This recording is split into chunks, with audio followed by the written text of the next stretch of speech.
Saludo en el nombre del Señor. Amén. Yo siempre me pasa que cuando predico y se lee el texto bíblico, me gusta que se lea nuevamente. No sé, quizás para que quede más claro o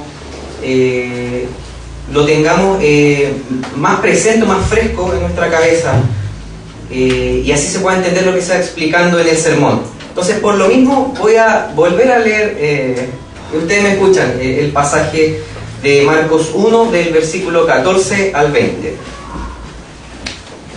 Dice así: después de que encarcelaron a Juan, Jesús se fue a Galilea a anunciar las buenas nuevas de Dios.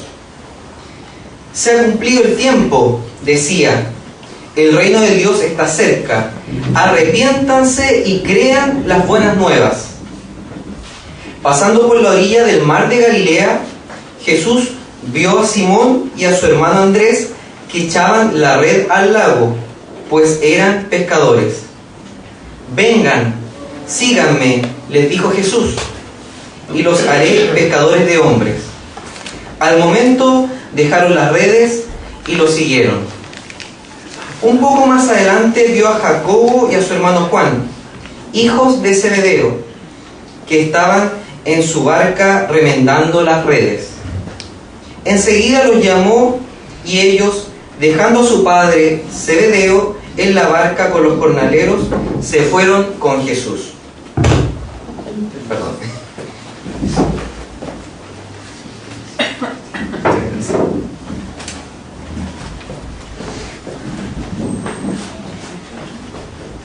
En este texto nos encontramos con dos episodios. Y el primer episodio que se nos relata acá es que Jesús anuncia la venida del reino de Dios. Lo primero que Marcos nos dice sobre el ministerio de Jesús, sobre su predicación, es que comenzó predicando el Evangelio en Galilea, posterior al encarcelamiento de Juan el Bautista. Pero ¿de qué era este evangelio o buenas nuevas, como lo presenta la NBI? Dice del reino de Dios. Y este término, reino de Dios, es recurrente en los evangelios. Y Marcos nos muestra que es central en la predicación del evangelio. Pero para poder entender el mensaje de Jesús y lo que nos quiere contar Marcos, debemos hacernos la pregunta: ¿qué es el reino de Dios? Porque muchos hablan de este reino. Se nombra de forma recurrente, como decía, en los evangelios, también en las predicaciones, muchos temas en las iglesias, pero quizás se tiene poca claridad cuál es el sentido de este reino. ¿A qué apuntan los evangelios cuando se refieren al reino de Dios? Y el reino de Dios lo podemos definir en dos sentidos: en un sentido amplio y en un sentido estricto. Y quizás esto puede sonar casi como de clase de teología, pero es necesaria esta explicación.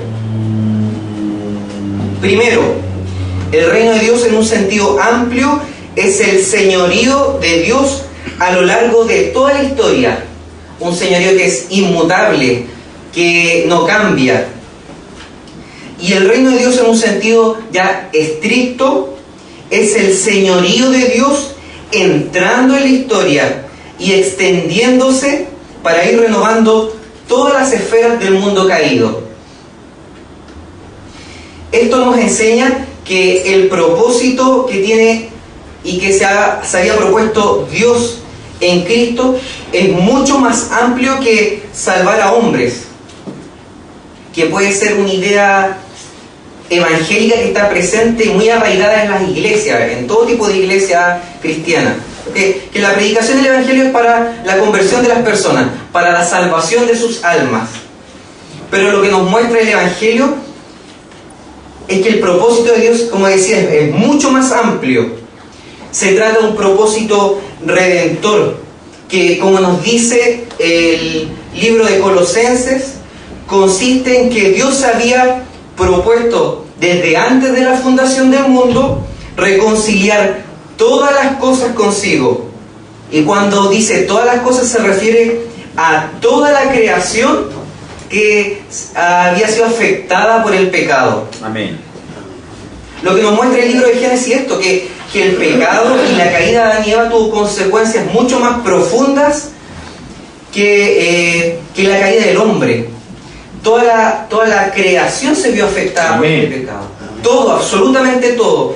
Pero Dios había propuesto no solamente salvar a las personas, sino que rescatar y restaurar todo. Jesús dice en Marcos 1:15 que el tiempo se ha cumplido. Y aquí ya nosotros podemos ver desde el principio de este pasaje que lo que está ocurriendo y lo que se está relatando aquí no es algo al azar. Si se había cumplido el tiempo, era porque estaba determinado desde antes que los acontecimientos ocurrieran en ese periodo y de esa manera. Amén. Y porque se cumplió el tiempo, el reino de Dios se había acercado.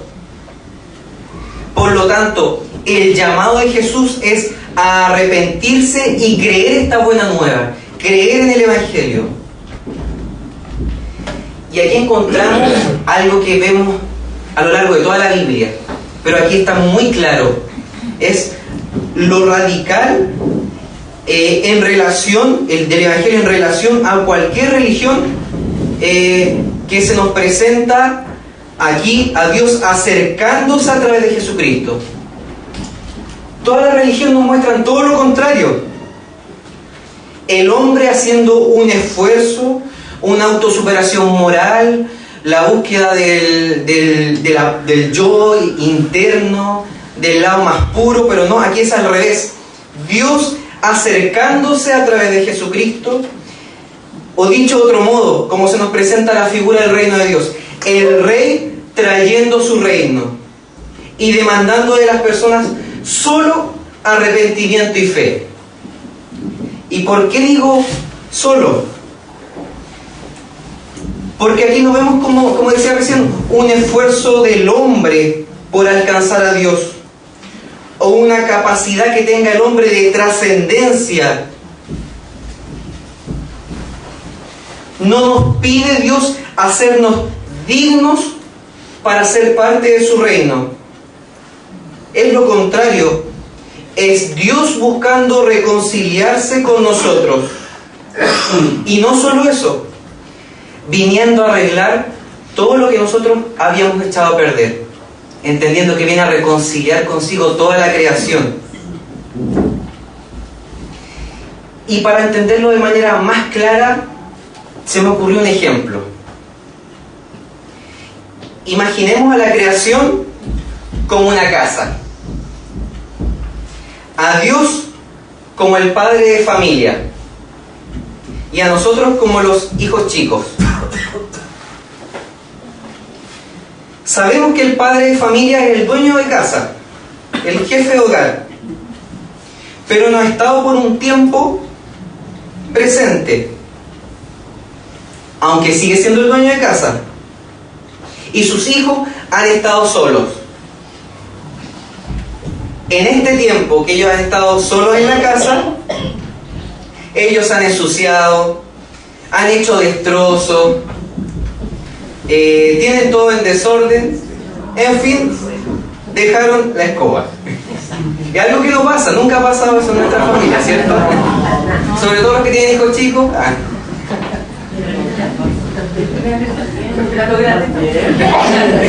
Y es peor cuando son adolescentes, ya un poco más de 20 años. Es peor el desorden que el padre de familia sabe que ocurrió esto. Dios todo lo sabe. Este padre sabe que ocurrió esto, pero nos pone como condición para volver a la casa que los niños tengan la casa en orden. Ni tampoco vuelve y se cruza de brazos mientras ellos la ordenan. Él llega y les dice que lo que hicieron estuvo mal y que deben arrepentirse.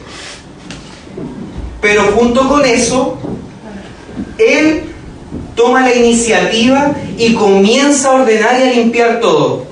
E invita a sus hijos a que le ayuden, a que le colaboren en esta tarea. Algo similar es lo que nos presenta Marcos, de Dios trayendo su reino, llamándonos al arrepentimiento, acercándose a Él y llamándonos al arrepentimiento y sumándonos para que colaboremos junto a Él en la extensión de este reino. Eso es lo que nosotros vemos en esta escena de Marcos, versículos 14 y 15, que es Dios tomando la iniciativa de acercarse, confrontando a las personas para que se arrepientan y llevando adelante su plan de restaurar todas las cosas, poniendo en orden el caos y sometiendo todas las cosas a su dominio. Ese es el primer episodio que vemos acá en este relato. El segundo es que Jesús llama a unos pescadores. Marcos, el Evangelio de Marcos nos relata del versículo 16 al 20 que Jesús llamó a 4 pescadores. Eran Simón, Andrés su hermano, Jacobo y Juan, hijos de Zebedeo. Y es curioso que nos da ese dato porque no nos presenta el dato del padre en el caso de Simón y Andrés. Solamente Marcos nombra al padre cuando se refiere a Jacobo y a Juan, que eran hijos de Zebedeo. Y es curioso también en el caso de Marcos que nosotros vemos en el Evangelio de Lucas que se nos relata el mismo hecho, pero de manera mucho más detallada. Este encuentro de Jesús con Simón y Andrés. Y se nos da cuenta en el Evangelio de Lucas que hubo una pesca milagrosa. Yo creo que todos nos acordamos de ese hecho, ¿cierto? Cuando Jesús sale en la barca con Simón y Andrés y no habían logrado pescar y estando Jesús ahí, pescan al punto que casi se van a romper las redes. Pero aquí en el Evangelio de Marcos no se nos relata eso. Marcos omite ese hecho. Y en esto nos debemos detener, porque los autores bíblicos siempre tienen una intención en lo que están relatando o en lo que están omitiendo. ¿Cuál sería la intención de Marcos al omitir el milagro de la pesca y contar en lugar de eso que, dejando luego sus redes, le siguieron? Porque eso no nos dice más que eso, Marcos. ¿Cuál sería la intención detrás de esto? De haber omitido ese milagro y contar no solamente que, dejando luego sus redes, le siguieron. Tanto en el llamado a Simón y a Andrés, como en el llamado a Jacobo y Juan, hay un patrón común. Podemos ver como se nos relata en el Evangelio de Marcos. A los primeros 2, Jesús les hace dejar su trabajo. Y a los otros 2, les hace dejar su familia. Porque por algo nos nombra al Padre y que dejaron al Padre y se fueron con Jesús. Se trata de un llamado radical. ¿Cuál es el patrón común? Que ellos tienen que dejar algo por seguir a Jesús. Y es ahí donde pone el énfasis Marcos. Por eso nos relata este hecho y omite el otro. Y es un llamado radical porque le siguen de inmediato, abandonando sus prioridades. Lo que relata Marcos es muy potente si nos ubicamos en el contexto social, cultural de esa época. Porque se trata de una cultura oriental, donde el trabajo y la familia eran de un valor mucho mayor y más profundo que el valor que nosotros le damos en Occidente. Y tomemos para esto solamente como ejemplo el caso de la familia. En las culturas de Oriente existe un profundo respeto por el padre de familia. Y también ahí está el sentido y la intención cuando se nos relata la historia del hijo pródigo. ¿Y qué pasa? Que, como les decía, en las culturas de Oriente existe un profundo respeto por el padre de familia, y aquí se nos dice que estaba siendo dejado este padre de familia de Jacobo y Juan por ellos para seguir a Jesús.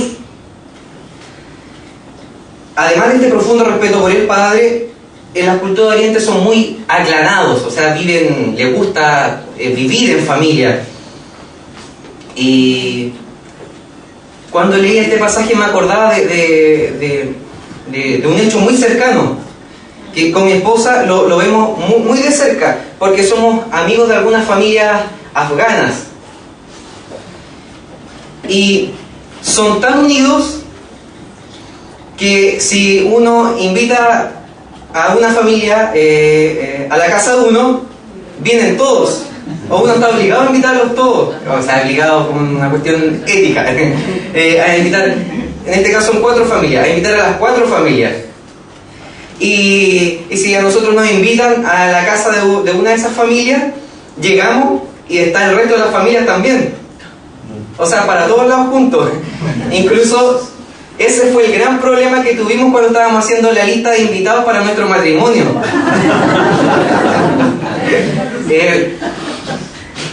Pensábamos, chuta, ya, no podemos invitar solamente a una familia, tiene que ir las 4. Pero ¿cómo lo hacemos? Porque si invitamos a las 4 van a ocupar el 25% de los cupos de la lista. Y vamos a dejar mucha gente que nosotros queremos afuera. Entonces, eso ya nos muestra lo aclarados que son, los unidos. A diferencia de nuestras familias, que podemos tener familias unidas, pero es relativo en Occidente. Hay familias que de repente no tienen tanto contacto entre sí, otras se juntan los domingos, entonces es relativo en el caso occidente, no así en el de Oriente. Y de ahí la importancia que Marcos nos diga esto, nos nombra este padre de familia que estaba siendo dejado por estos 2 hijos para seguir a Jesús. Vemos aquí que el llamado que hace Jesús a nuestras vidas no es compatible con otras prioridades. Él no permite que nuestro tiempo, nuestras energías o nuestro corazón se dividan entre Él y otras cosas. Jesús llama, pero no llama simplemente para que Él se convierta en el objeto de nuestra fe, en el que ponemos nuestra esperanza y listo. Él llama para seguirlo. Y seguirlo implica abandonar todo en pos de Él. Y aquí debemos entender que viene el sentido de este llamado. No nos está diciendo necesariamente que tenemos que renunciar a nuestro trabajo o abandonar a nuestra familia. No se trata de eso. No es deja tu trabajo y hazte misionero, para nada. O deja tu familia y vete a un monasterio, tampoco. Puede que nosotros sigamos nuestro trabajo junto a nuestra familia, pero debemos tener la mirada puesta en Jesús. Amén. Caminar junto a Él. Amén. Y que nuestro propósito en la vida, que el sentido de nuestra vida sea seguirlo como sus discípulos. Amén. Que en eso esté puesto nuestro corazón y no en la familia o el trabajo que tenemos. Necesitamos con urgencia dejar nuestra seguridad en lo que tenemos, en lo que hacemos o en lo que hemos construido.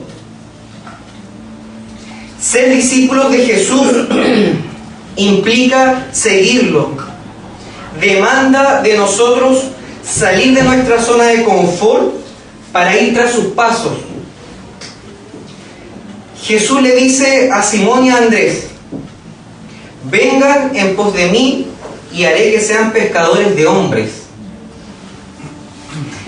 El llamado de Jesús es a dejar nuestros proyectos personales para llevar adelante su proyecto, que es redentor, salvífico. Y si no estamos dispuestos a eso, entonces quiere decir que Jesús se ha convertido nada más que en un amuleto de la buena suerte, o en un Dios que hemos adaptado a nuestras necesidades y a nuestra comodidad. La pregunta es: ¿estamos dispuestos a dejarlo todo para seguir a Jesús? Amén. Como ya hemos entendido, no necesariamente abandonando nuestro trabajo, nuestra familia, sino entendiendo que nuestro propósito, el sentido de nuestra vida está puesto en Él. O más allá de lo que digamos en la práctica, preferimos la seguridad de un buen trabajo o la comodidad de un bonito hogar. Jesús debe reestructurar cada área de nuestra vida. Él debe alterar nuestras prioridades. A eso nos está llamando Marcos. Amén. Eso nos está mostrando la palabra. Amén. Que debemos estar dispuestos a abandonarlo todo por seguirlo a Él. Y entender que en Él está y debe estar nuestra prioridad. Oremos.